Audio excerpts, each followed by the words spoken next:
मला असं वाटतं की सांगली जिल्ह्यामध्ये पुरोगामी विचाराचा हा जिल्हा आहे. काँग्रेस पक्षाच्या विचाराला मानणारा सांगली जिल्हा आहे. आणि या जिल्हा परिषद पंचायत समितीमध्ये मला असं वाटतं सांगलीच्या जनतेने सत्ताधारी पक्षाच्या विरोधात हा कौल दिलेला आहे. आणि एकूण मला 18 राष्ट्रवादी काँग्रेस पक्ष, शरद पवार गट आणि काँग्रेसचे 11 आणि महायुती मधील शिवसेना, उबाटा असे एक.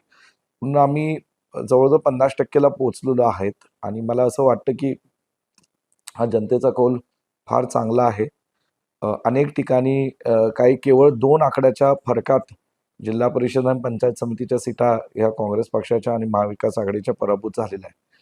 पण निश्चितच यातनं फार मोठा संदेश हा सांगलीकरांनी आणि सांगलीच्या सर्वसामान्य लोकांनी दिलाय. या कौलचं आम्ही निश्चितच स्वागत करतो. कडेगाव पळूस जो मतदारसंघ आहे त्यामध्ये तुम्हाला निर्विवाद यश मिळालेलं आहे.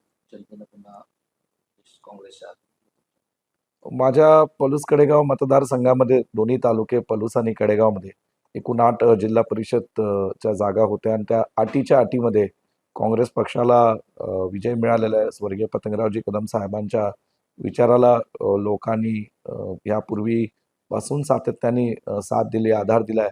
मी गेले 8-9 वर्षापासून या मतदारसंघाचा आमदार म्हणून जे काम करतोय, ते दुष्काळात असेल, महापुरात असेल किंवा करोना परिस्थितीत असेल आणि विकास जो कार्यकर्त्यांना लोकांना विश्वासात घेऊन गावोगावी विकास केलेला आहे. त्या सर्व विकासावर लोकांनी भरभरून प्रेम मला दिलेलं आहे आणि एकूण अटीच्या अटी जागा काँग्रेस पक्षाच्या आम्ही जिंकलेल्या आहेत आणि त्याचबरोबर 16 पंचायत समितीपैकी 14 पंचायत समिती जागा ह्या सुद्धा जिंकण्यामध्ये आम्हाला मोठं यश मिळालेलं आहे. सत्ता स्थापनेबाबत काही प्रयत्न सुरू आम्ही निश्चितच आता निम्म्यावर आम्ही पोहोचलेलो आहोत. ती जागा ह्या महाविकास आघाडीच्या झालेल्याच आहेत.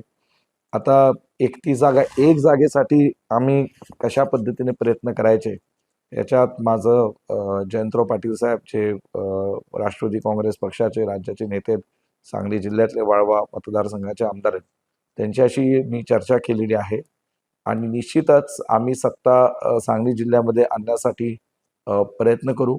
समविचारी काही 1-2 अपक्ष ही सदस्य निवडून आलेले. त्यांनाही काही संपर्क साधून काही करता आलं तर हा प्रयत्न तर नक्कीच आमचा राहील.